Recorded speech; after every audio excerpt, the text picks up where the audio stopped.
All right, we can go and get started now. So hello. Before I welcome any of our guests, I'd just like to invite those who've not already done so to please subscribe to our YouTube channel, Magnimind Academy, where we will upload recorded sessions of all of these talks so you can watch them later. You can also comment any questions on the YouTube channel or just let us know what you think about today's talk in the comment section below.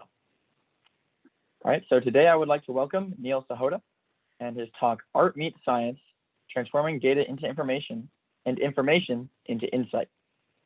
At Magnimind, we really try to find speakers who can give workshops like these that are slightly different than data science, but still related to our subject matter, to give a different kind of information to go along with our data science education programs. The programs that I'm talking about range from focusing on just the fundamental skills of data science all the way to steering your entire career change into the industry. And our goal at Magnimind is impacting as many careers as we can, and this is really just one way that we do so. Neil joins us with over 20 years of experience in the fields of business, AI, and tech, and he'll be sharing with us his unique views on how art and science can be put to commercial use and to other uses, of course. He has made his career out of speaking at different events and for meetups like this one, and after over 10 years of doing so, he can present on a wide variety of different topics, such as healthcare, legal services, science, travel, retail, energy, media, government, and there's really so many. I can't even list them all here. Neil is by far one of the most versatile speakers we've hosted, and I really hope that he'll bring a new perspective to the matter he's talking about today. So we at Magnimind are extremely excited to host him, and we would like to ask you now to please give your full attention to Neil Sahota. Hey, thanks, Thomas. Appreciate the introduction. Greetings, everybody. I hope that you're all doing well, staying safe these days. And welcome to my talk on Art Meets Science. So, what does that mean? Sorry, give me a second here. There we go. You really think about kind of the life cycle on how we're using data information. We're really taking data and transforming that into information. And from that information, we actually want to glean insight and hopefully make some good decisions out of it.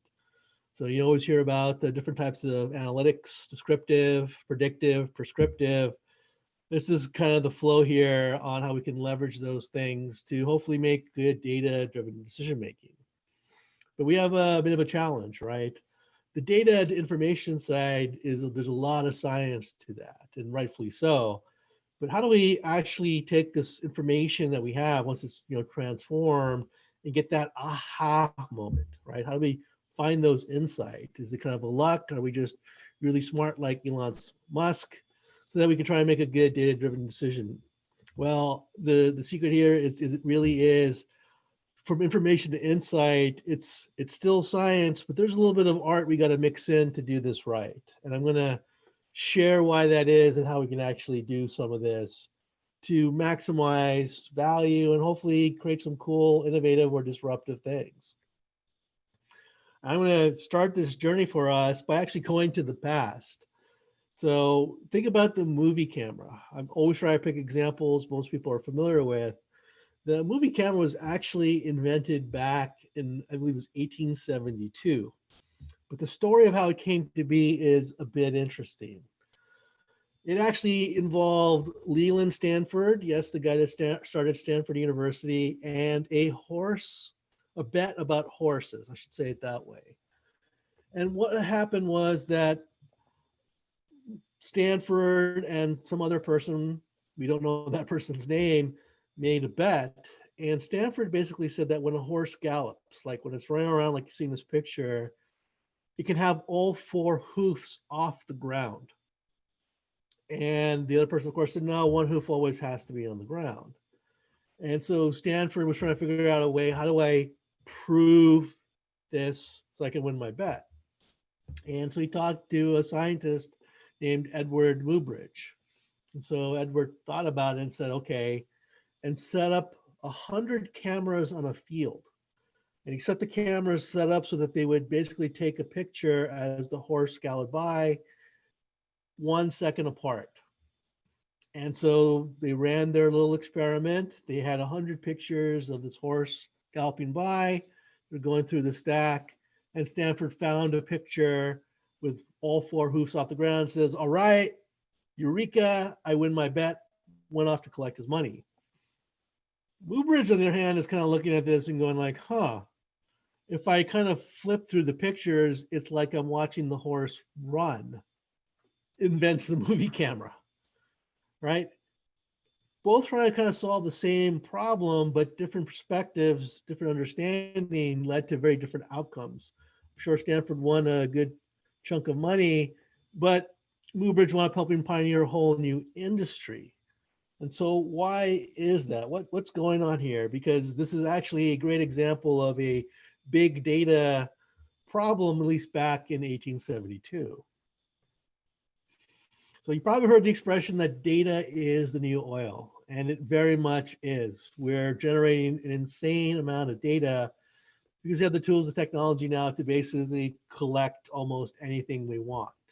In real time, we have the ability to store it because it's cheap. We have the tools to help slice and dice it, create cool reports. But we're collecting a scandalous amount of data, essentially because we can. But what do we do with that? How can we get value out of it? How can we get insights? How can we get good decisions? Just think about right now, as we're all sitting here, maybe standing, listening to this, webinar, what data is actually being collected from us right now? Well, there's this, Zoom knows that we're all logged into this platform. It probably knows our IP address or general location.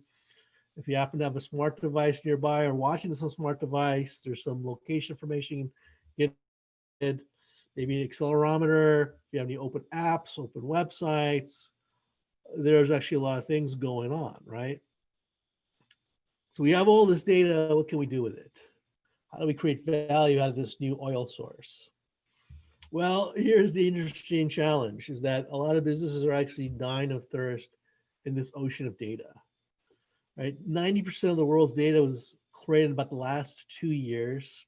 80% of it is unstructured. Think about all the data that gets generated like through social media. A lot of that's just unstructured, even if it's an emoji or a LOL. And about 20% of the data can actually be leveraged through the more traditional systems that we have. That we've done some structure, some cleanup, some sort of organization. And if you actually think about all this, despite all this oil out there, about only half of business leaders say they have access to the data they need.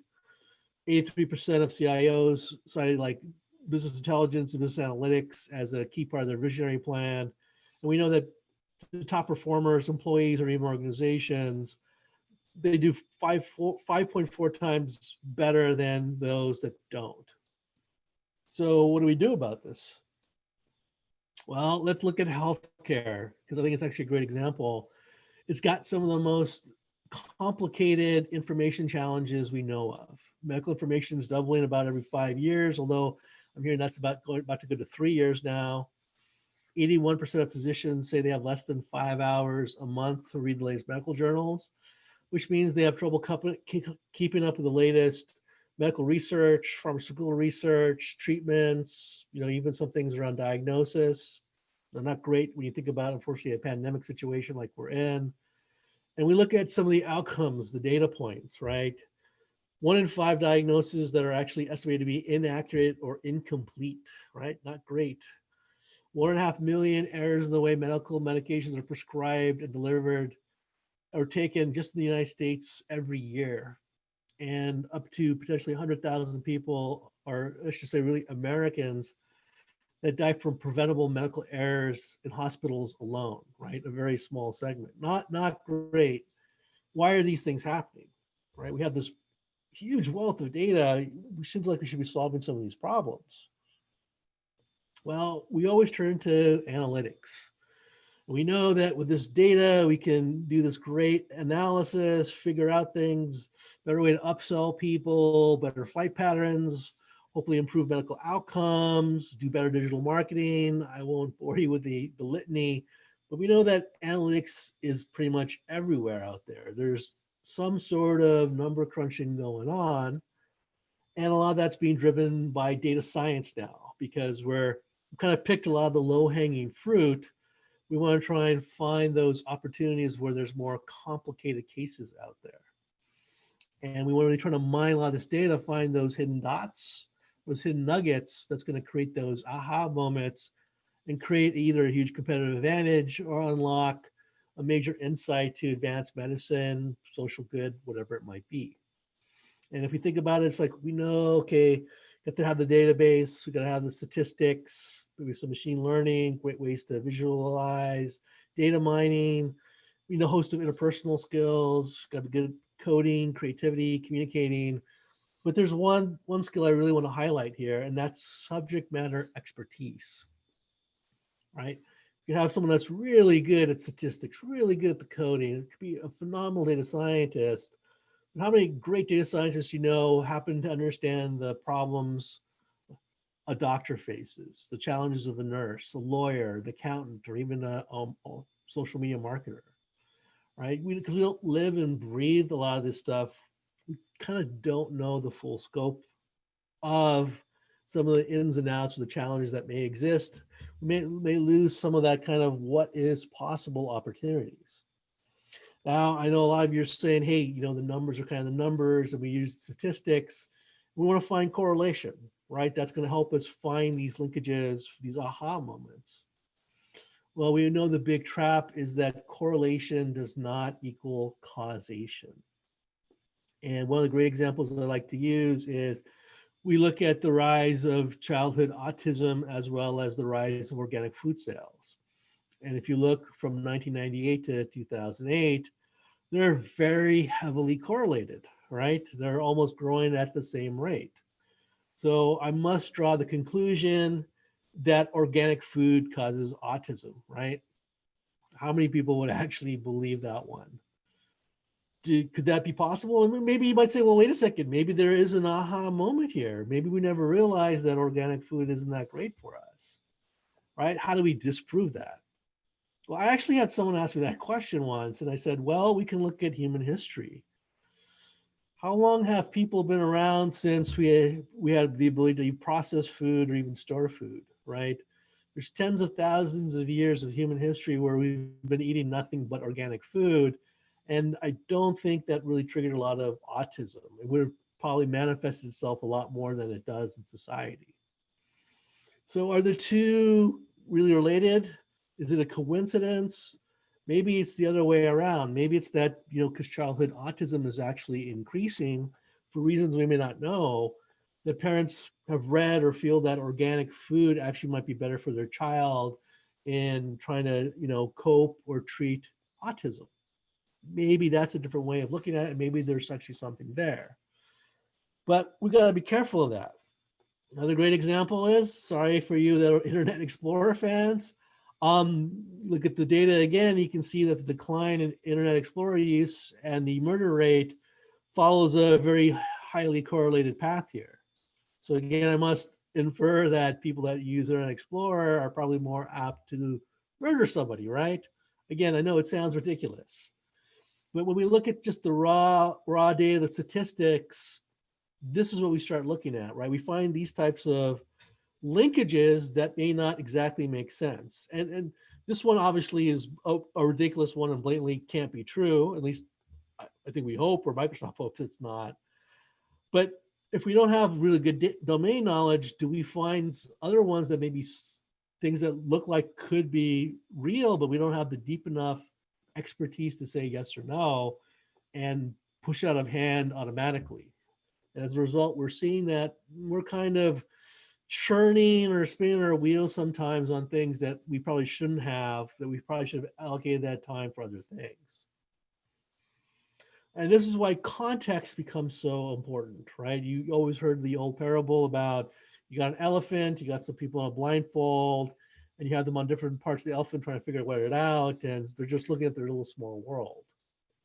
And this is the challenge that we've really come to, because we've picked that low-hanging fruit off. How do we figure out what the next wave is? Where's that next wave of insights?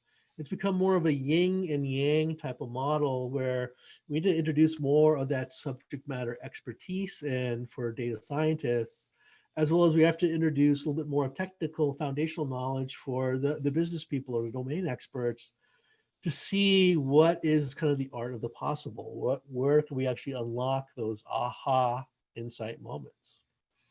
One other thing I just want to also call out is the challenge for us is that as humans, as people, we're actually wired for patterns, right? When we look at things, we look at data, or we look at pictures, our minds are trying to find order out of it, right? Is there really chaos or not?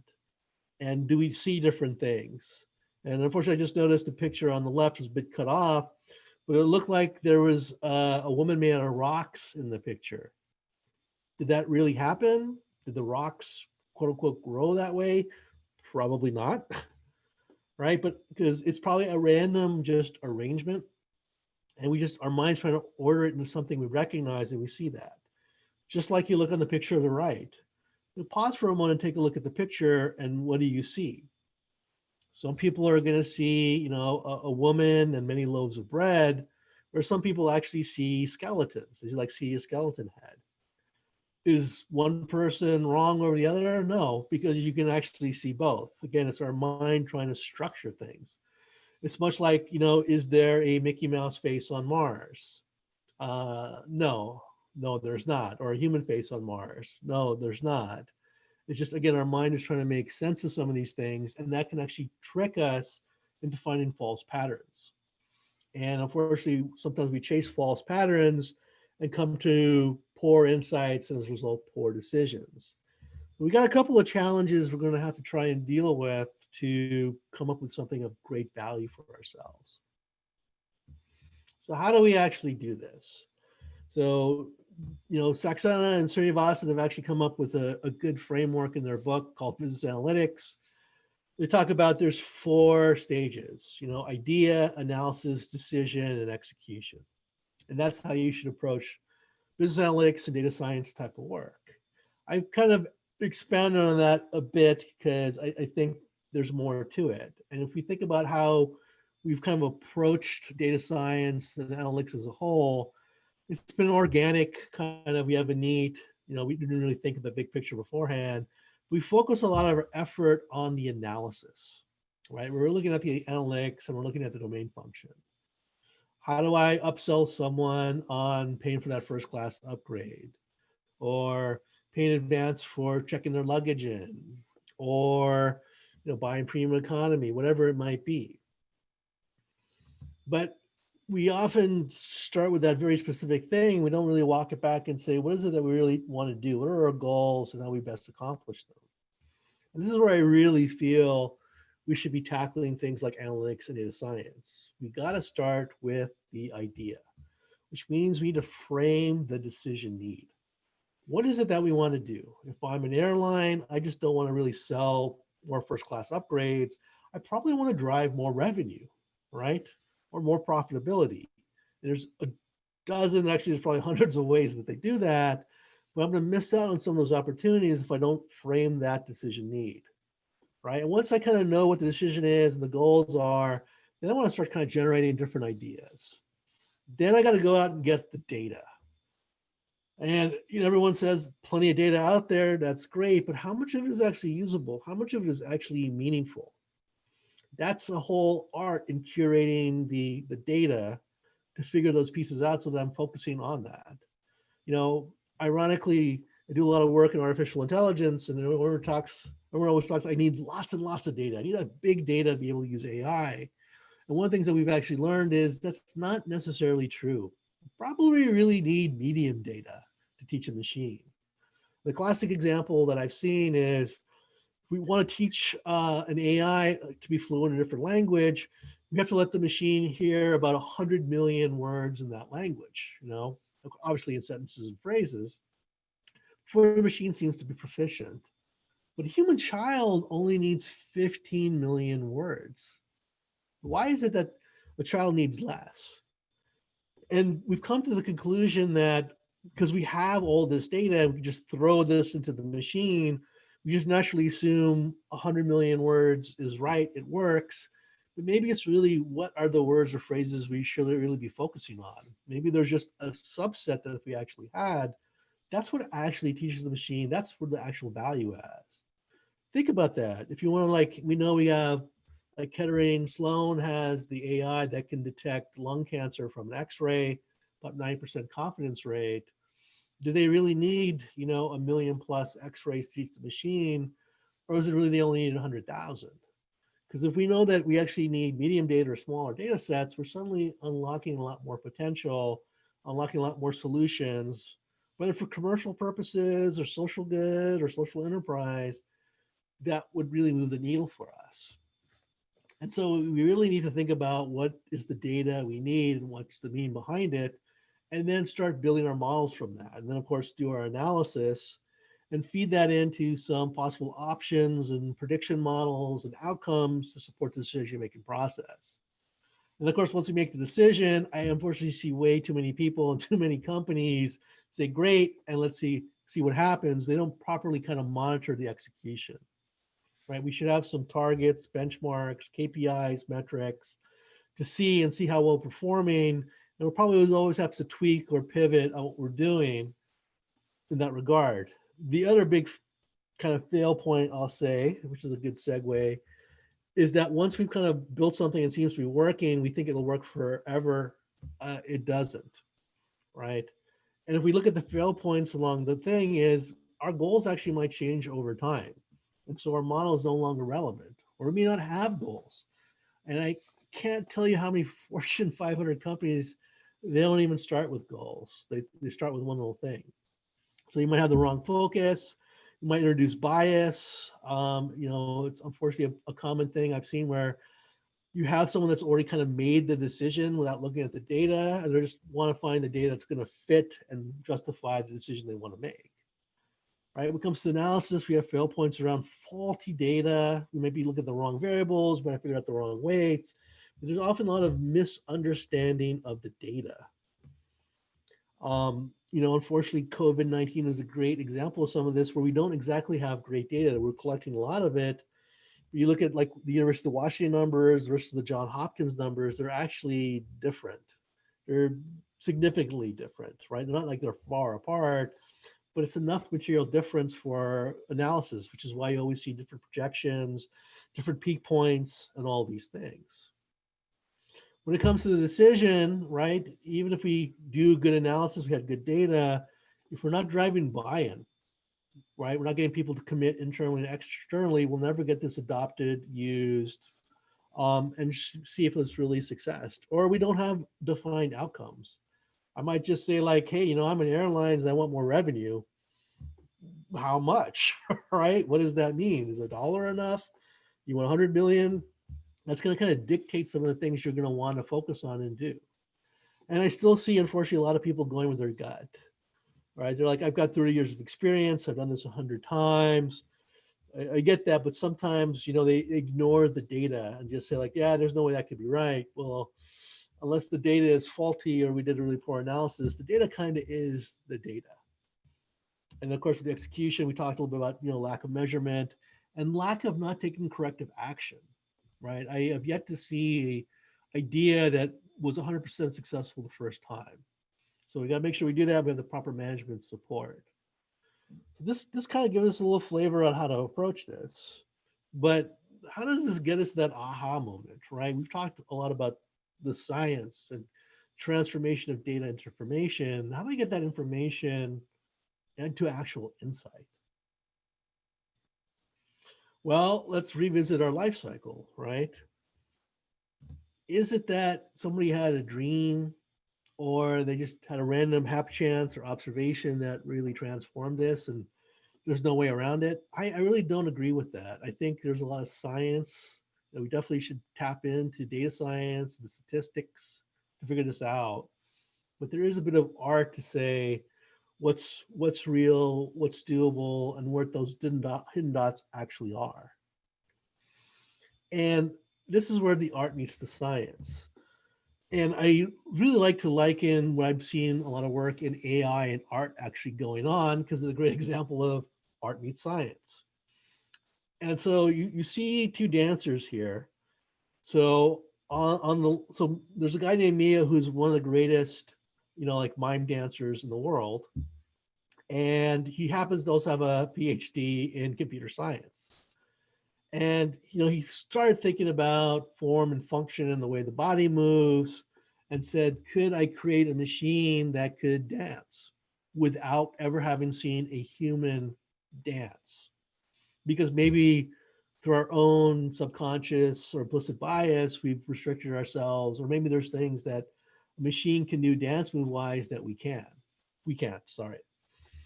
And so what he's actually done is he taught an AI system how to dance without ever showing how people actually dance. Talked a lot about like music and sounds and rhythms and things about kind of motion. And what he's managed to accomplish is create an AI dancer that actually learned to do some very human dance moves without ever seeing a human do them, but also do some really crazy dance moves a human could never do. And he took that one step further and said, could I do a dance duet with a human dancer and an AI dancer to the same music? That's actually something he's managed to accomplish. If you ever have a few spare minutes, I would definitely check it out on YouTube, because it's actually quite fascinating, right? But he had this kind of aha moment, because most people wouldn't think, well, a machine dancing, especially without ever seeing a person dance, how would that work? And this is kind of where that art meets science and the aha moment actually comes in. We kind of have to think a step beyond what we're looking at. I call this the ripple effect. So if you look at my slide right now, most of you probably recognize that this is a tablet, right? And probably seen or perhaps used a tablet, maybe using it right now. But I want you to pause for a second and think about the profound impact tablets have had on us as a people, a society, a culture, right? What are the impacts tablets have actually had? So if I gave you 60 seconds to think about it, I'm sure you'd come up with a variety of things. So I would actually say take a couple of seconds right now. I won't make you wait for 60 seconds, but think about things that the tablets actually impacted. So I went through the same exercise to say, what have tablets actually impacted? And here's what I came up with. Right? I won't read them all to you. I won't bore you, but obviously it's altered some computer design. It's made us think more about telecom infrastructure, especially the need for 5G and high speed, so we can actually stream. It's impacted paper consumption, right? We're consuming less books, which is actually good for the environment, less carbon emission. There's people that say like, well, is this another device that's limiting social interaction? But if you actually look through these things, a lot of these probably make sense to you and say, yeah, I get that. I can see that. Although I always hear people ask about a few of these, right? They're like, well, what does this have to do with sleep deprivation? Well, we're absorbing more blue light. And we actually have seen that high school students today get about 1/3 less sleep than high school students did 20 years ago, because they're staring at devices, especially tablets, a lot, and that just interferes with our normal ability to sleep. I've had people ask me like, well, why would this impact waste management? Well, unfortunately, tablets, like other mobile devices or even your laptop, has some toxic parts to it. You can't just throw in the trash can and hope for the best. And there's some parts there that can actually leak into the ground and actually contaminate the area. Or some people say like building design, how on earth are we using, our architects using tablets to design buildings? They definitely are. I know that for a fact. But now we have to think more about like outlets and plugs and all these other things. And where do we set up? And do we really need tables or little shelves? Actually, one of the biggest challenges we actually have from like a building design standpoint is, I think by 2025, we're estimating we'll be short. I think it's about 2 trillion plugs. So just think about that, right? We need electrical needs. But this is definitely thinking one step beyond just the immediate problem at hand we're trying to solve. And to actually figure some of these things out, it's not that the really smart data scientist or even the domain expert's going to know all these things.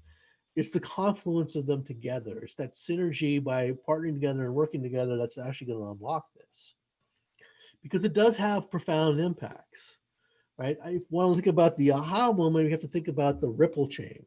So if we go back to our tablet example, think about the electrical consumption for a second, right? Just that one little piece there. So what actually gets impacted, right? Well, electrical consumption means we need power, so it probably means the power grid, right? We're just gonna have to generate more electricity, obviously get solar panels and stuff like that. But that means we have to think about our utility infrastructure, right? How do we build that out? Well, the interesting thing in the United States is that most of the utility infrastructure is over 50 years old. So it's really hard to try and update. And even though we can install tons of solar panels and put more windmills or hydroelectric power, we lack the ability to actually store a lot of that data. We just don't have like the capacitors and things like that. So we'd have to modernize and revamp and expand out our utility infrastructure. Well, to do that, what does that mean? Well, we're going to need money for that, right? Where's that money going to come from? One is going to come from consumer pricing. Some of that cost will have to be passed on to the people that actually use electricity. So us as consumers will probably see our electrical costs, our energy bills go up. On the flip side, especially in the United States, a lot of the utilities, especially the power companies, are subsidized. You can tell you, like in California, are really quasi-government agencies, which means that cities and states now have to provide more money to the utility companies to help make some of these changes. Well, if we do these two things, what's the impact of that, right? Well, on the consumer side, it means that if I'm paying more for electricity, I have less disposable income, right? I have less money to buy other things, which probably means less sales tax money for the counties or the cities, which at the same time, ironically, if the cities and states have to put more money to fund like this infrastructure, it might leave them with less money to do other city-state programs and services, or they might have to raise taxes on consumers. And both paths actually wind up leading to an impact on quality of life, right? Whether that's we have less money and we have less things that we can access. Again, I'm not saying any of these things are bad, but it shows you kind of the ripple effect and say like, well, where are all the opportunities and threats, and where am I going to find these, kind of aha moments, these insights? So if I want to think about the data around tablets and electrical consumption, I should actually look at a lot more beyond that, right? I want to find information that goes beyond just electrical consumption. I want to understand things about the power grid, the utility infrastructure, consumer pricing, tax space, all these other things, because there might actually be an aha moment around the quality of life. So a good real world example of this actually is like Febreze. So Febreze, great Procter and Gamble product. I'm not shilling for them. Some of you may be using it. It's a $2 billion product, but it kind of has an interesting history to it. So for the longest time, Procter and Gamble got customer feedback that they would like a product that would eliminate bad odors, right? They can be really hard to get out. So this was one thing they always said, like, if we could do this, it's probably $1 billion product. And it happened that they were working on a research product and it didn't quite work out, but it had an unusual side effect in that it eliminated all odor. It really eliminated all odor. I'm like, wow, well, this is what people have been asking for like for 40 years. I think we have a big hit in our hands. We're going to put together the A+ team and make this happen. So, they got a really great marketing team. They looked at, the branding, they did focus groups, they did market research, did all these things. They looked at, optimal triggering clues. They did all the right things that, we would call a lot of good data science, good data collection today. They launched the product with 2 commercials. One was, getting, a wet dog or bad dog odor out and getting cigarette odor out of a car. And they sat back waiting for the big banks to actually roll the money in. Well, the first week, the sales weren't so great. The second week, they were worse. And after, I think it was like 6 or 7 weeks, they were pretty dismal. In fact, they were actually so bad, Procter and Gamble was thinking about pulling the plug on Febreze and just eliminating the product, right? But they had this crack A+ team going like, no, no, no, no. The people have been asking for this. We're going to figure this out, right? We know we got something big. We got to go work it out. And so they were given 4 weeks to try and turn things around. And so, they scoured the data, they talked to more people, they were looking at everything to try and figure everything out, and nothing was getting traction. They were getting towards the end of their 4 weeks, and they happened to find a woman in some city that was buying the product regularly and actually liking the product so much, he was actually like talking about it. And so they raced over to go talk to this woman. And what happened was, they got obviously her feedback, but they saw her actually use the product. And what they learned was she wasn't using this to eliminate bad odors. She was actually using this as part of her natural cleaning process. And she actually, I believe, called it the icing on the cake of her cleaning. And that's when it kind of clicked in their heads that they had actually been looking at this the wrong way, right? They were thinking like, people want a product that eliminates bad odor. Well, what's the problem with that? Right? That means anyone buying that product is telegraphing to the world, I have a smelly house, or I have a smelly car, right? Nobody wants that stigma, even if the product works. And so their, initial focus, even some of the data that they were looking at, their trigger cues for marketing, all these things were actually off kilter. And by seeing what this woman was doing, they could actually reposition the product, redo their analysis and say, this is not an odor killing product. It's another part of the clean process, right? And it's something that could actually make your house, your car smell better. So not eliminate bad odors, make it smell better. And then this, aha moment, this combination of the smart, analytics people as well as the marketing people managed to cover this and bring this to life. And as we all know, Febreze is a very successful product today. But that's how we have to kind of tackle it. Too often when we look at it is we got the smart data scientists, the smart data analysts, they'll figure it out, give us the stuff, and then the domain experts will try and figure something out. We've waded so deep into the data now that approach is not optimal anymore. We need that yin yang with the little dot on each side to bring the two halves into a whole. Each side got to know a little about the other, but we've got to now partner together to actually make this work. And this is really where the art comes into play. This is where art meets science. And we're seeing this now across the board in that, we've automated a lot of the low-hanging fruit that we reached a point now when we automate something, where we make it, a processor system faster or cheaper or with less errors, it only unlocks 20, 30% of the value. And we're all striving for innovation because we know that unlocks the full potential. That's where the big opportunities are. That's really about how do we change the processor system by finding a new way to perform the work. There are definitely opportunities across the board. If you're a lawyer, you're frustrated with some of these things just beyond even grunt work. How do you innovate that? How do you find the data, unlock those opportunities? How do you find those insights? The lawyer doesn't know enough about data science to do that, and the data scientist probably doesn't know enough about the nitty-gritty work of a lawyer to help identify that. So only the mesh of the two coming together unlocks that potential. And it's really something I see very often when it comes to machine learning and artificial intelligence. We all know that data fuels machine learning. That's the way machines have to learn. But the insights, we always talk about how does AI find these hidden dots we haven't seen, right? That's what creates value from AI. And I know a lot of people think that AI is a bunch of coding. It's not. The reality, it's actually a lot about the data, and it's got to be good, curated data, obviously. There's a little bit of coding, but it's also experimenting. It's bringing that domain expertise to actually try things and teach the machine rules on how to make decisions, not the decisions themselves. That's how we're seeing people unlock the innovation from AI. So again, it's this meshing of the science, the data science, and the art for the domain to unlock the real insights so we can make good decisions.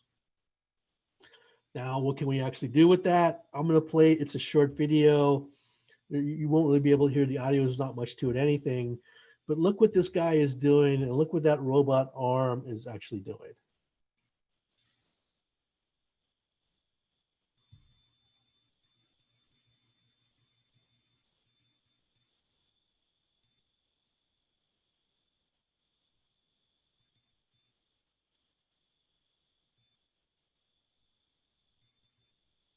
This is real. This isn't made up. This isn't science fiction or anything like that.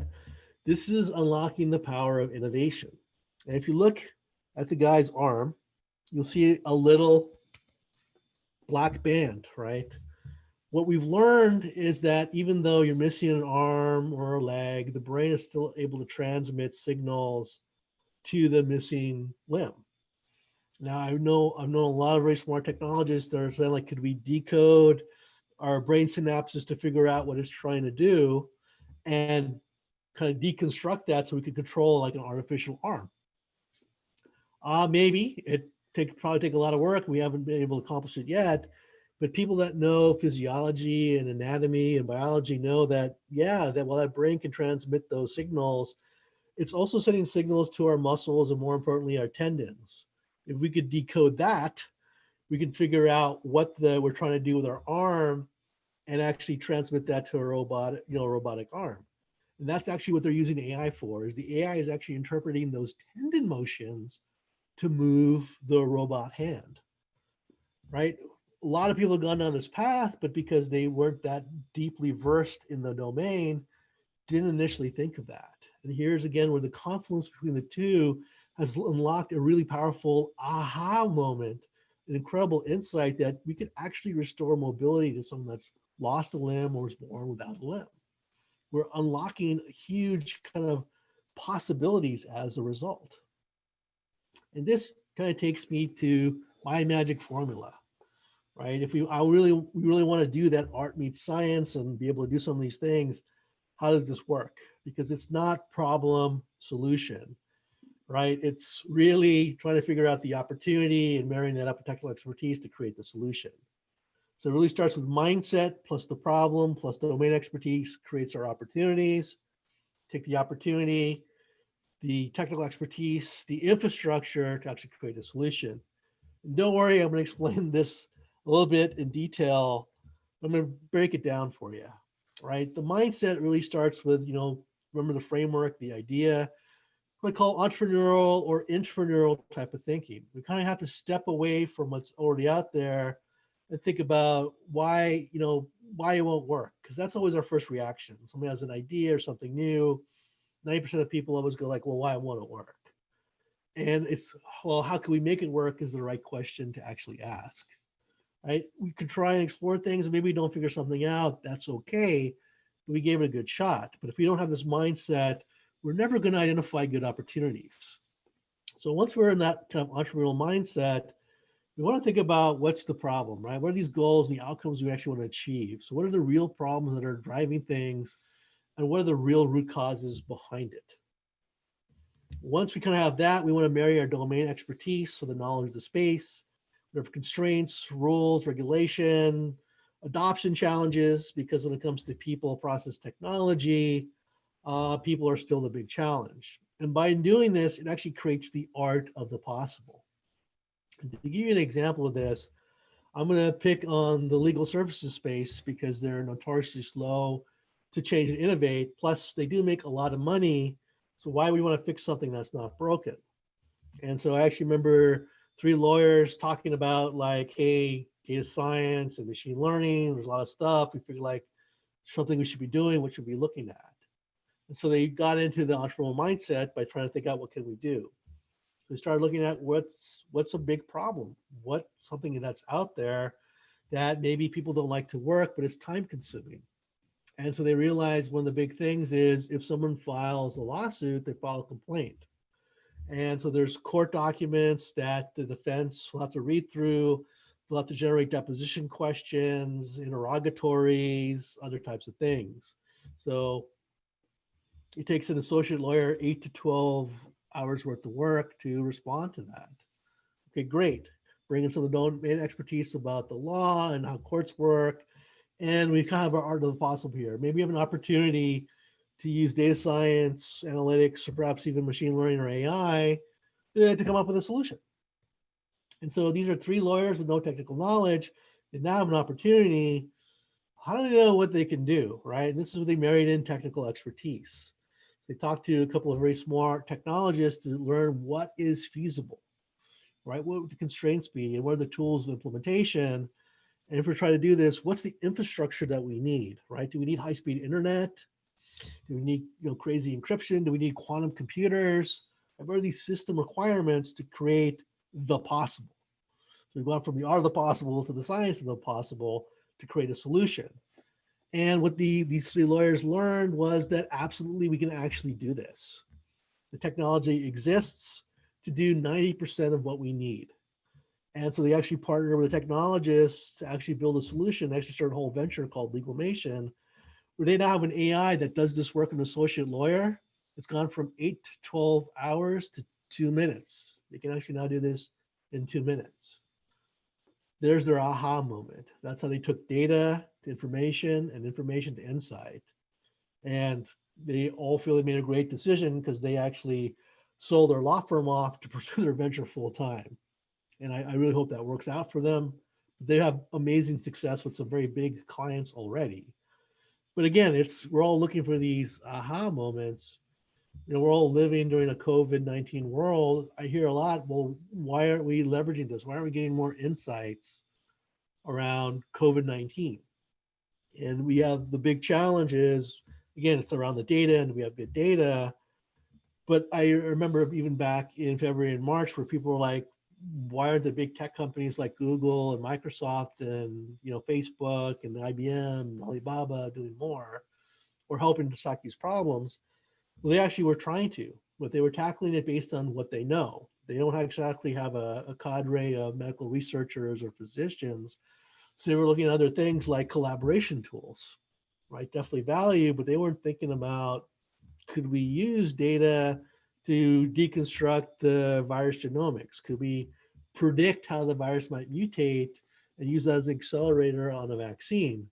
There's only, again, the confluence when you start getting those researchers, physicians, and the nurses, and even the hospital administrators together with the technologists to start unlocking some of this potential, finding those potential aha moments. So I know that we have a lot of challenges in a COVID-19 world, in a post-COVID-19 world, whatever that new normal is, but we're starting to see this now. We know that like food, COVID-19 has shown a light on things that we thought were good enough or we had weaknesses and has really magnified that. We know we have problems in our food production, the supply chain, and the safety, right? Can we use data to overcome some of these things or find a better way, right? Not just revive what we were doing, but rebuild and maybe rebuild in a more efficient, sustainable, optimal way? And the answer is yes. And we're starting to see now agriculturists and farmers and technologists working together to figure that out. Supply chain experts even coming to the table. The things when it comes to finance, right? Jobs and bank stability are huge things, right? We all worry about the economy, and I won't go into the economy versus health debate, but we're looking for those aha moments. And same thing with mental health, which I think we don't talk enough about, is we know that stress and anxiety is on the rise. We know that depression is, addiction, especially to alcohol and drugs, the domestic violence unfortunately is on the rise, and child abuse. Are there some aha moments where we can either tackle these problems or give people an outlet or something to do?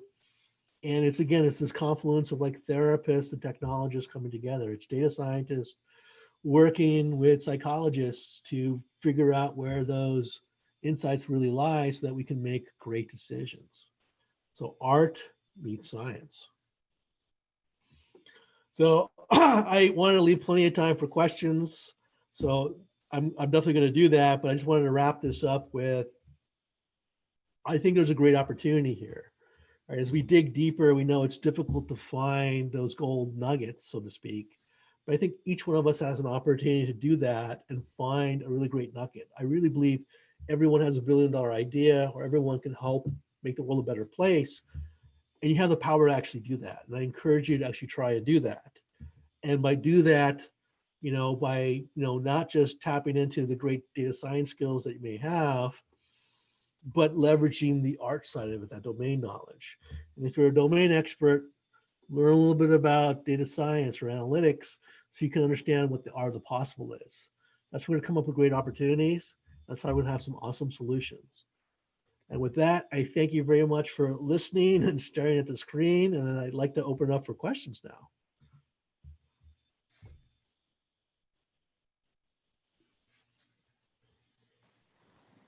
Awesome. Thank you so much for the talk. Sorry. If you look at the Q&A section, there's already a question in there. And if anyone else has questions, please go drop them in the Q&A section. All right, so I'm looking at a question from Kieran, and I hope I pronounced that correctly. Should not there be an inference stage after analysis or before decision? So I'm not sure what you mean by inference. Are we trying to do like a sanity check, validation? Are we trying to say that we did something I shouldn't say intangible, but are we looking at something like maybe a false pattern? If that's the question, usually we should be doing that as part of the analysis, right? Just we try and infer things from the data. We want to make that part of the analysis because the output of the analysis is not just here's a report with a bunch of stuff. We should be presenting options, right? We should say like, the data has shown us these things.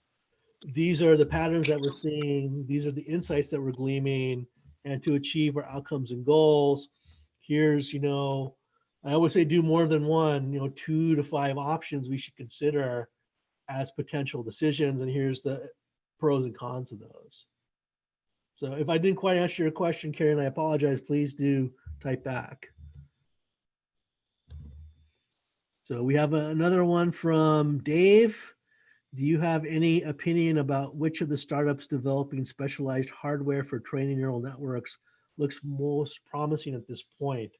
That's a great question. I don't have a strong opinion. There's a lot of work going on right now. And I think no one really knows at this point. I know that like you look at neuromorphic chips, for example. I know, well, DARPA has dropped $600 million so far, especially the big companies. I've seen several really promising startups that seem to be a bit ahead of the curve.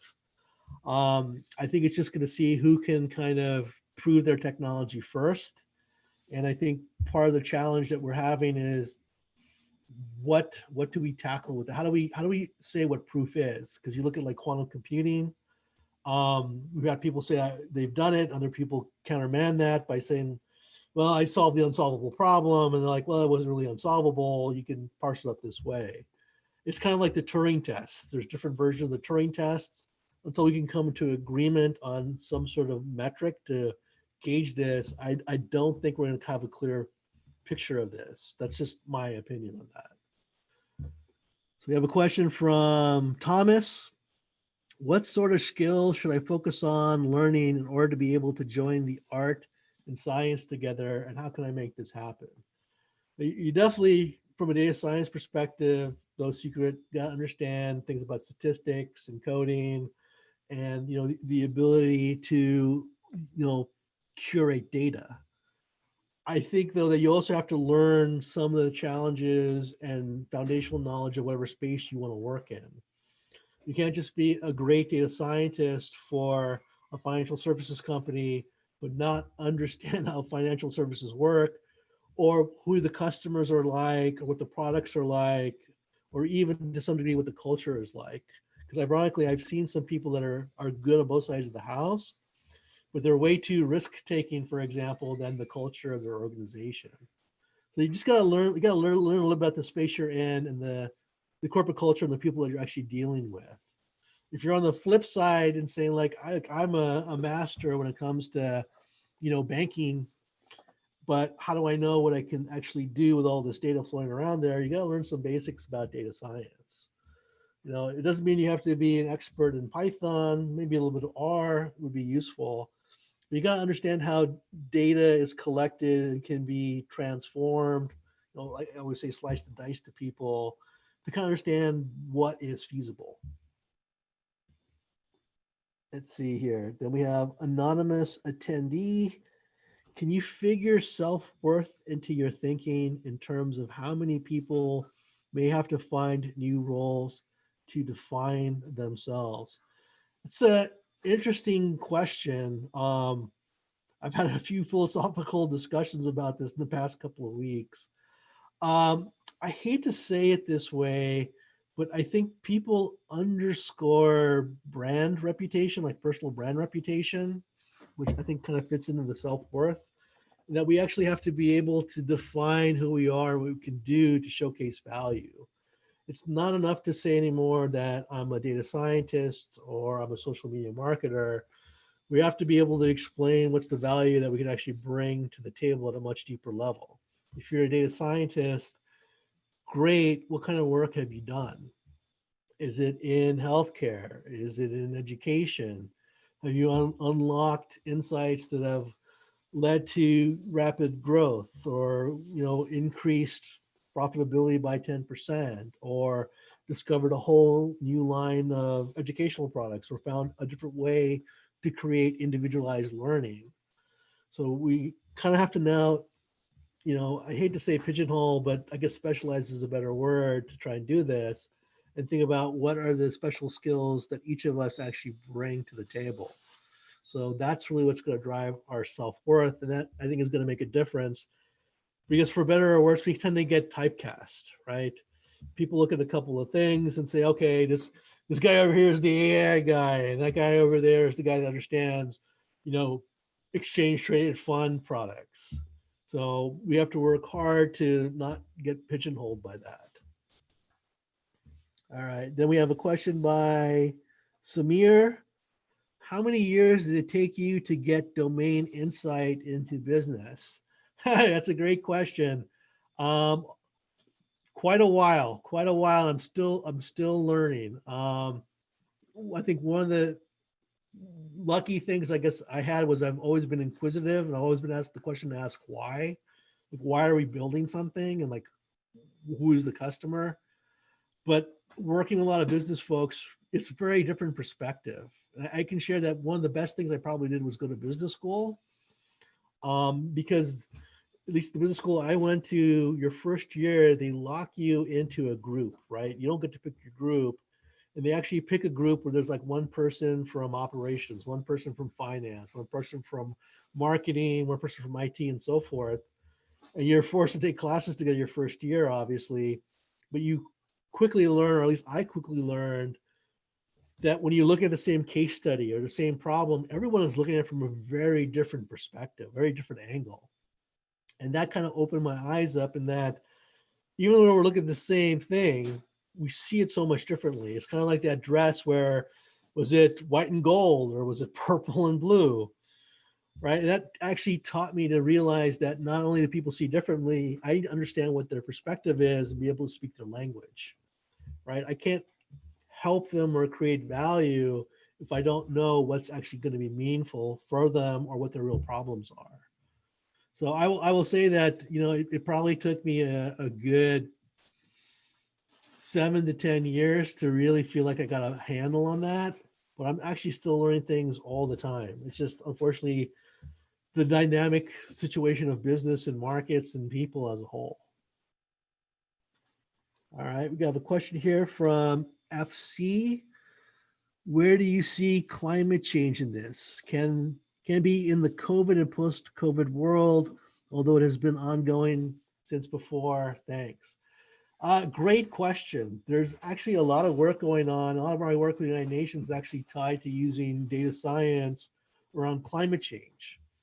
And interestingly enough, everyone always thinks about solutions, how we reduce carbon emissions, and even things like may not naturally think about, like actually meat consumption actually generates a lot of carbon emissions because of the animals, the land stewardship, and the processing of meat. There's actually a whole push. We've kind of had this aha moment that what if we could make micro changes in people's behavior? What if we can get someone to make a small positive change for climate change that they're willing to do, right? Because we always think one person, how much impact are they going to have? But small changes add up. And so we're now actually using this to influence behavior and do some matchmaking where maybe you don't need to take an 8-minute shower. Maybe you can take a 5-minute shower, right? That 3 minutes obviously helps with water conservation, but other things like, maybe this person is willing to bike to work rather do a blanket thing. We can target those people that actually have the ability to bike to work because they live close enough and probably own a bike. And if you get 1 million people to do that, suddenly you're moving the needle.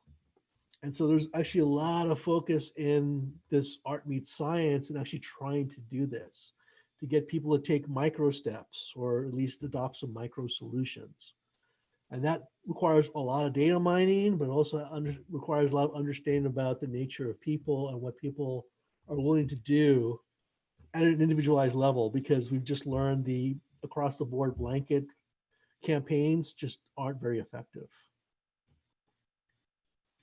All right, we have another question from Dwen Lee.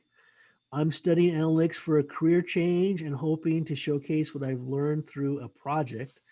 How would you describe a project that would best show that I have the abilities to perform the job? Hey, this is a really good question. I will tell you that doing projects or even volunteer work for nonprofit definitely counts as experience. This is just more about storytelling. How can you show that the work that you did, the skills you developed on this project translate or are transferable to whatever job that you want? So like if you're trying to, do a lot of like hard statistical type of analysis, and you're saying, well, I only did a small set of that on this project, talk about what you actually did and show how this actually links the job you're either applying for or the career you're looking for, right? Unfortunately, we always talk about connecting the dots. Most hiring managers, most companies won't do that for you. You need to be able to do that for them.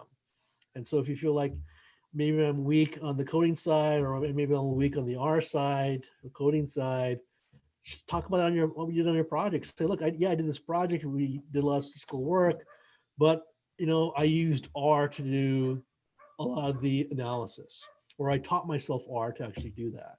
So help them connect the dots by just showing the relationship. All right, we have Andy. Hi, Neil. Great lecture. Thanks, Andy. I found the dance computer science example fascinating. His technical background must have helped. What about the case where you have a PhD in music, but not the programming skills? What are some of the ways I could help bridge the gap? Very, very interesting question, Andy, because you don't need to become a savant programmer, but obviously learning some basics is really useful. Actually, the university where I teach part-time, University of California in Irvine, they actually have a program called EM plus D, Emerging Media plus Design, where it's about how they're using technology to create new types of art forms, and actually vice versa on how art is actually influencing our development of technology and its use. And the associate dean, very much an artist, very strong background like in filmmaking. He actually took some of those courses like Coursera and stuff to learn some basic programming, a little bit of art, all these things, to actually do some of this type of work, right? And for the more complicated things, he actually partners up with people like computer science, but he's found that that basic level of knowledge, just even learning a little bit of scripting language, a little bit of statistics, has unlocked a whole new set of ideas and things for him to actually take a look at to find more aha moments. So don't worry about that. I got a PhD in music. Do I have to be a stud programmer at the same time to do something? You definitely don't. You got amazing set of background knowledge, domain knowledge in music. Unlock a little bit of the potential by learning just a little bit about the data science side and partnering up with guys that are really good at data science. All right, we got Lo Chan. I hope I'm saying that. I apologize if I mispronounced it. Do you think that feature selection is most important task in AI? That's an interesting question. What I've learned in my AI work, it's that ground truth the training data and the subject matters you bring to bear are actually the most important in AI, because the machine never forgets. And if your data is flawed or it's biased, consciously or subconsciously, the machine is not going to learn right, or it's going to end up learning bad habits. And I liken AI to a child that when you ask it to do something new, it's like a 3-year-old, but it learns really quickly. It goes to PhD in a few weeks, depending on what you're doing. But it's that ground truth, the rules on how to make decisions, the data, and the subject matter experts that influence it. So when you're creating your AI child, it's going to school, K through 12, university, PhD program with other people.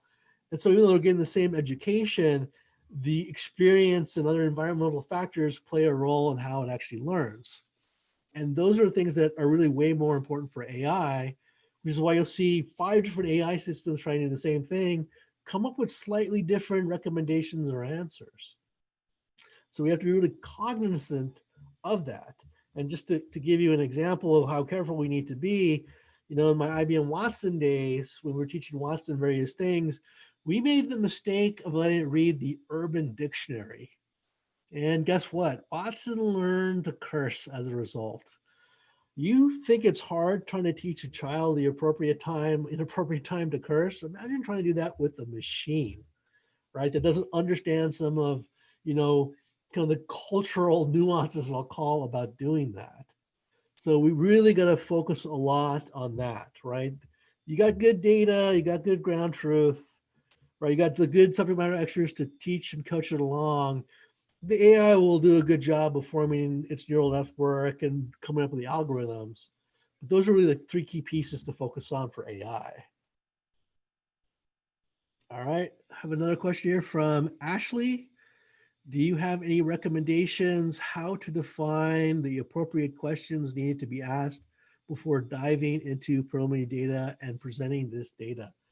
That is a great question. I do, because this is a bit of an art form of itself, right? You probably heard the standard things about ask, open-ended questions, don't ask leading questions, try and dig into the heart of the matter. There's actually 2 things I found really effective on flushing this out with good questions. One is the 5 why technique. So when you ask, like, why is this a problem, or why are you trying to do this, just keep asking why. When they answer, ask why again. It allows you to actually deep much digger and find some of those kind of root causes that's driving the problem or the need. And you'll quickly learn that after about 5, you kind of took it to the base level. So just don't take it at face value, and just don't take the first thing that's said. I mean, unfortunately, we're kind of trained to do that. Useless factoid for you all. About 80% of all ideas from brainstorming are either the first or second idea, because we get anchored. And the 5 whys is a great way to break that anchoring. The second thing that I found really effective on the questioning is to actually develop user journeys. So forget about, what's real, all this kind of stuff. Think more ideal scenario, but come up with some personas and walk through potential things. Like if I'm trying to figure out an airline, trying to figure out more ways to get revenue, I want to walk through different kind of user journeys to see, okay, what's happening, where are the interaction points, because that's actually going to flush out then what kind of data I need, right? If I'm looking, trying to buy through my phone, right? What does that mean around the booking system, or pushing upsells, or even looking at, ironically, could I glean data from what kind of device they have?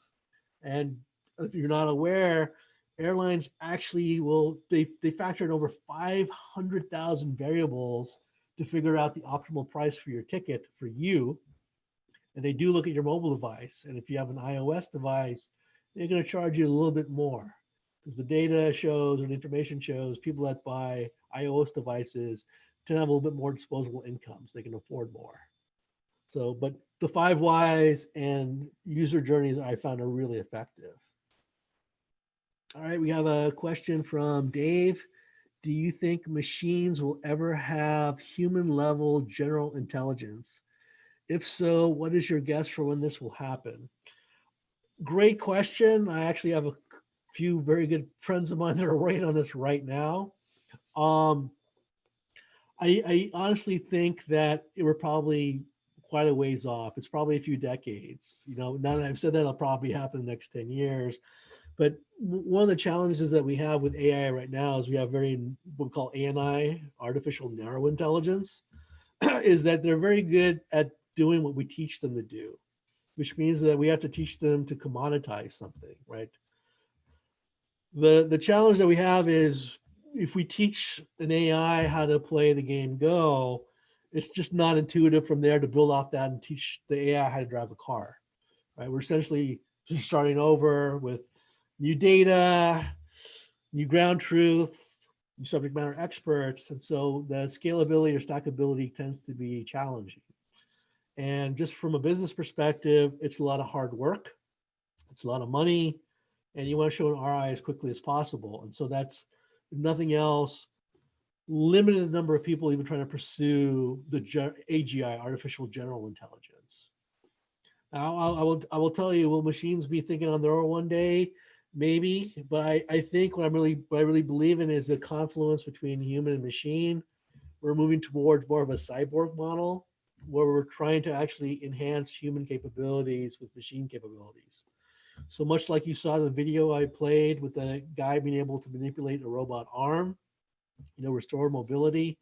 There's actually experimental surgeries that have been done now with people that are vision impaired or even blind, where they managed to put digital cameras into their eyes and actually transmit the image to the brain.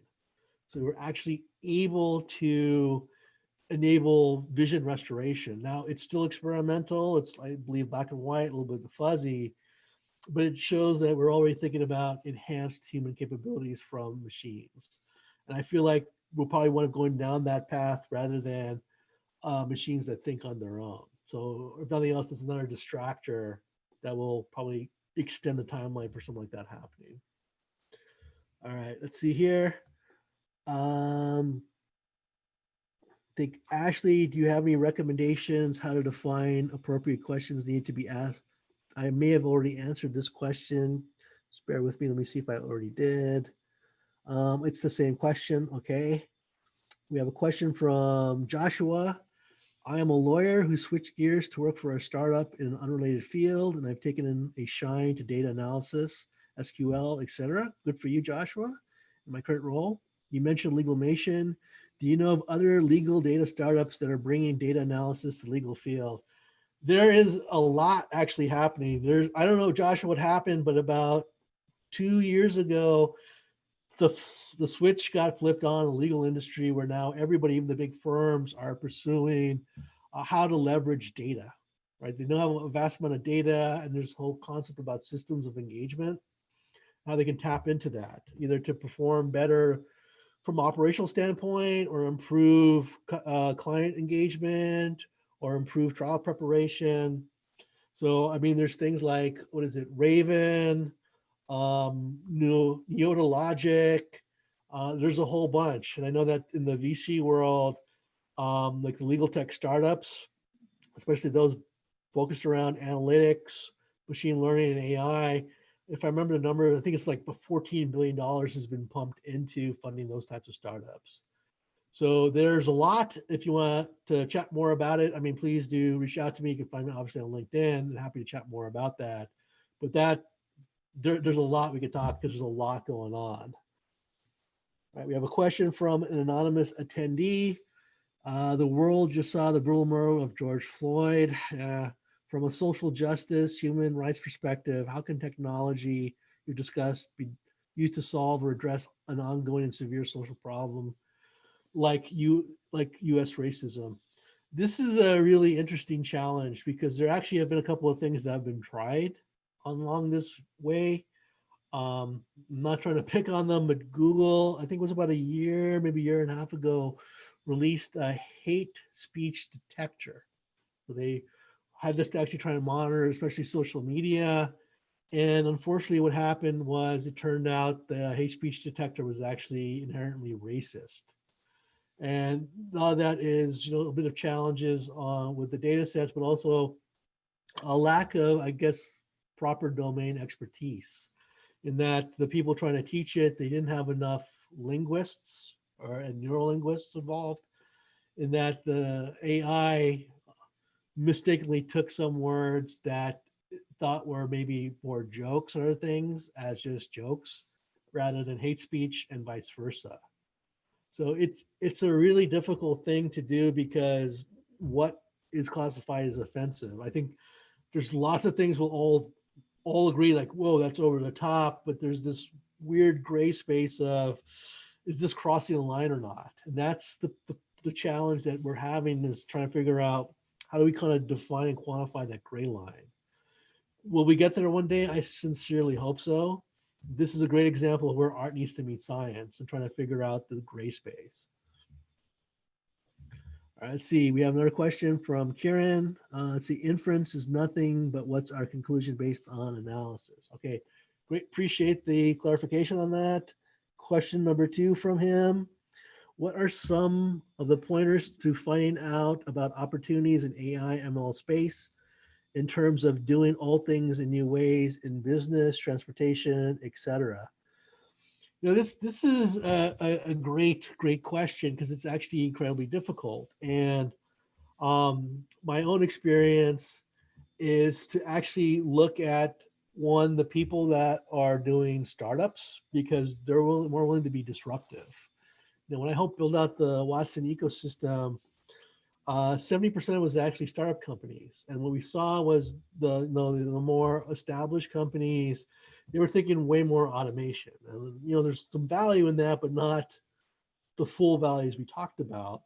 It was the startups actually coming in, trying to find the new ways of doing things and say, like, we have a whole new tool set, whole new capabilities, got all this data, how do we tap into that? And so that's actually a great source. You can listen to pitch competitions or even participate in something like Startup Weekend. There's tons of incubators, accelerators, even virtually. You can go to AngelList and check stuff out. But that's a great way to kind of see what people are thinking or get hooked into people trying to figure something out. The other side is some of these challenges.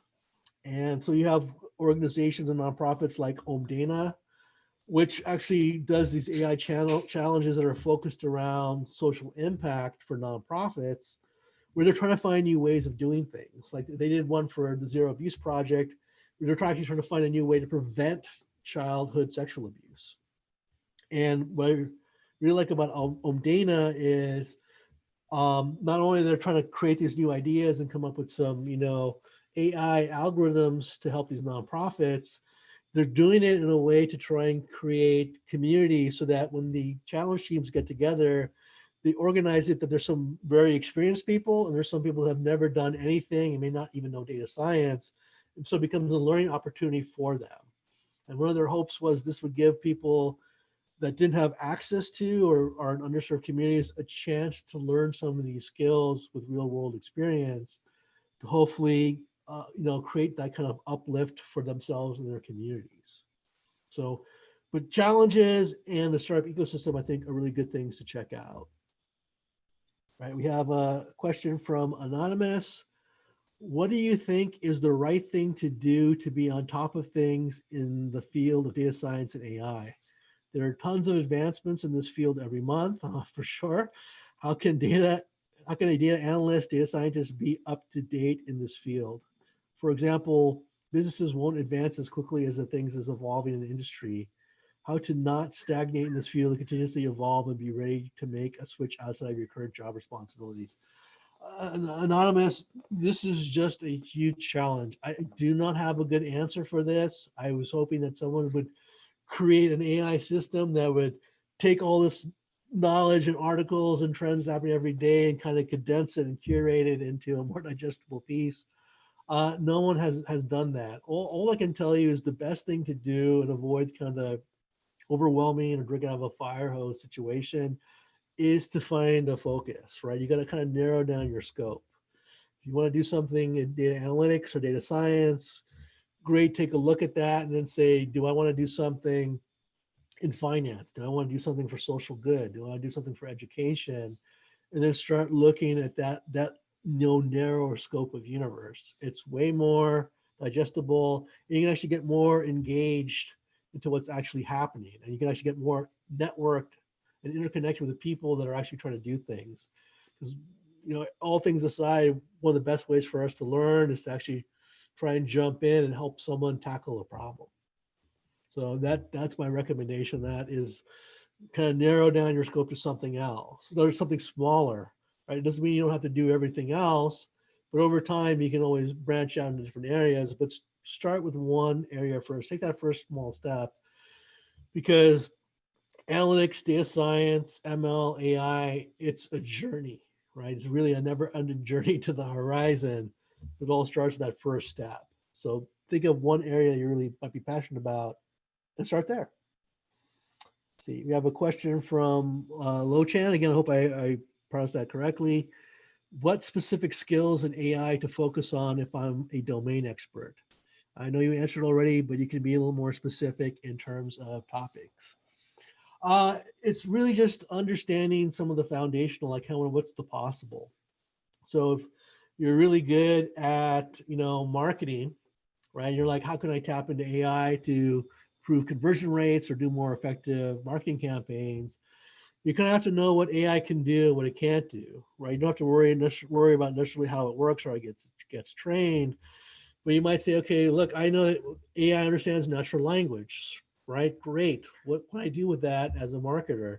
Does that mean I can use AI to help me craft better messages? Actually, yes, you can. You can marry that with psychographic profiling and neurolinguistics, right? You may not know all these things, but a technical expert will help you figure that out. But you know that an AI, because it understands natural language, will help you communicate and engage with your target market a lot better, right? You might know that AI, there's visual recognition. So could I create a more interactive ad? Could I try and read body language off with AI? Actually, yes, you can, right? But you might say like, well, could I figure out exactly the right product, right phrase, right price point every time, each time to do?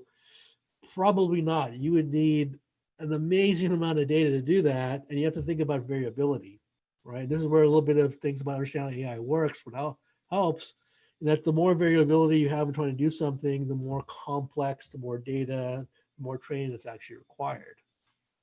So just knowing the variability aspect alone will help you then as like a domain expert, like a marketing expert, realize, okay, I need to think about first things I can do where there's not much that variability.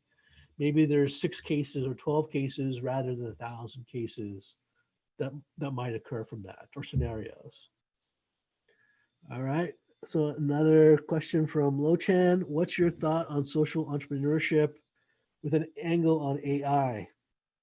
Well, if you can't guess, I'm very optimistic about AI. I'm the United Nations AI advisor, and I actually help them start up the Innovation Factory, where they actually run a social entrepreneurship competition using technology like AI. So commercial ventures created with some social positive social impact around the sustainable development goals.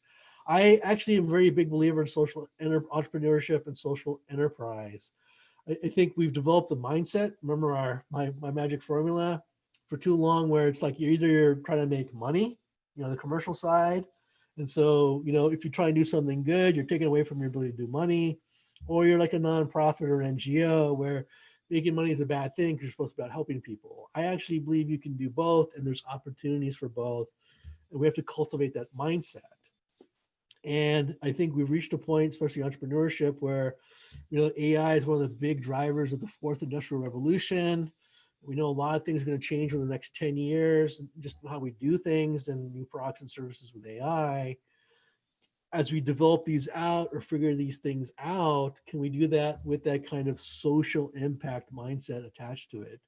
Can we do something amazing and make money at the same time? Absolutely. And a really good example of that is a startup called Mosabi, where in Africa, they learned this through some personal experience, but as well as data, that microloans are actually a huge thing. That, a small villager, if they can even get $200-300 for like their shop or their farm, they can actually invest that money, produce more goods or crops, create more jobs that gets funneled to the local community, and has a ripple effect and can funnel back through itself. But getting a microloan is hard. You have to wait for some banking representative to show up to the village, right? You may not understand your opportunities. You have to think through and then have to wait for them to come back and the paperwork. And so what they basically learned was mobile is very prominent in these areas. Can we create a mobile app to facilitate microfinancing? And they did. And then they learned that, great, well, the data showed that it's hard to get adoption because people don't know what the opportunities are, what they should be trying to do, how much money and what for. They created a whole set of financial literacy education programs localized for those different communities to help them understand, and it's available for free, to understand what they could do even without the loans, what they might, small opportunities they might have. And that's had a really strong resonance effect. And that's a great example of social entrepreneurship right there. All right, got another question from Anonymous. Thank you. It's a great session. Focus on one area. Okay, great. Thanks. Glad that was helpful. Ashley got here. How far can one go in data journalism using AI? Interesting question. I'm not sure what you mean by go how far. If you're talking about can AI write like news articles, some of that's actually happening, at least on the press release side. What we're finding is if we can commoditize something, that's really the best way to frame it. We can teach the AI how to do it. So that could be more than just research. It can actually be writing drafts of articles or even more polished articles, even injecting things like humor, or even picking the right words that will resonate with the target audience. My good friend Ross Goodwin actually created an AI called Benjamin that writes screenplays. And everyone wonders how this could be happening because we think this is very much creative and human people domain. Well, machines don't imagine, they're not that great at creativity, but one of the things that Ross realized was pretty much every movie ever made fits into one of 12 archetypes.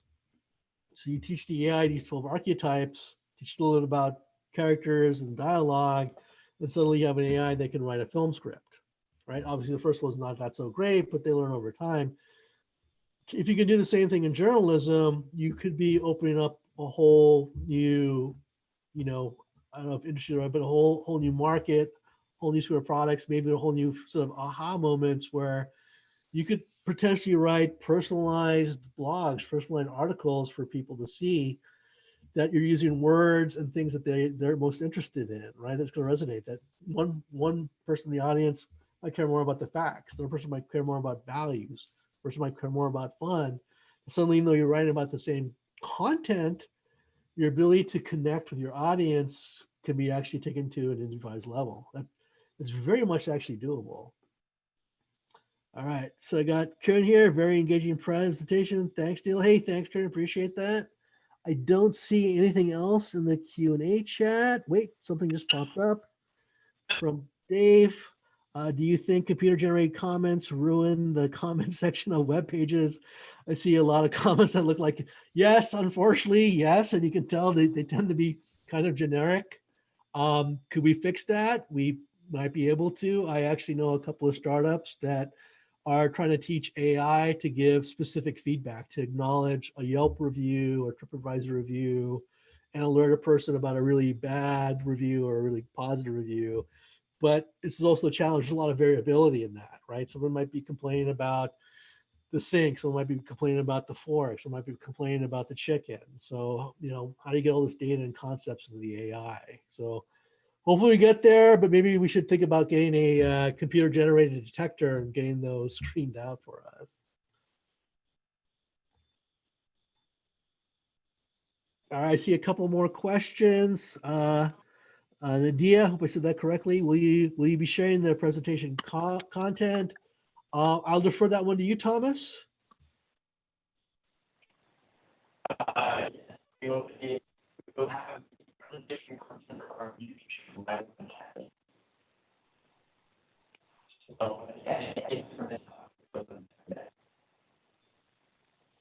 So I don't know if it was just me, Thomas, but I actually couldn't hear you. It came across staticky. Oh, yeah.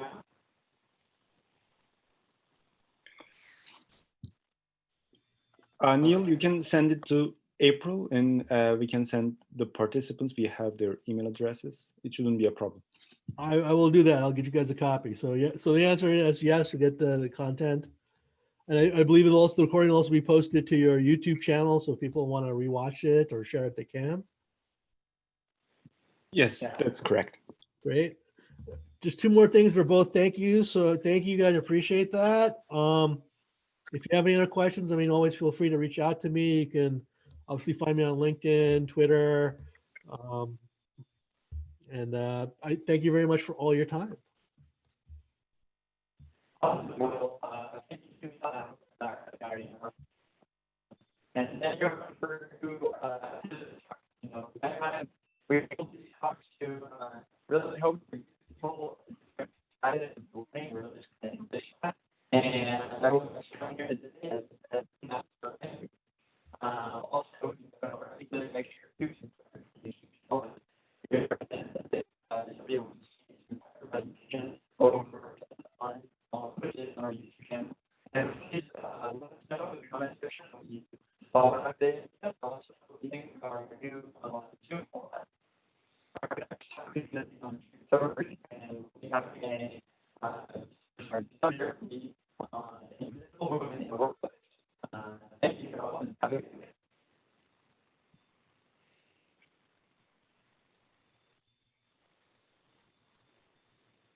All right. Thank you, Neil. Thank you for your time. And we would like to wish a good night for everyone. Thanks.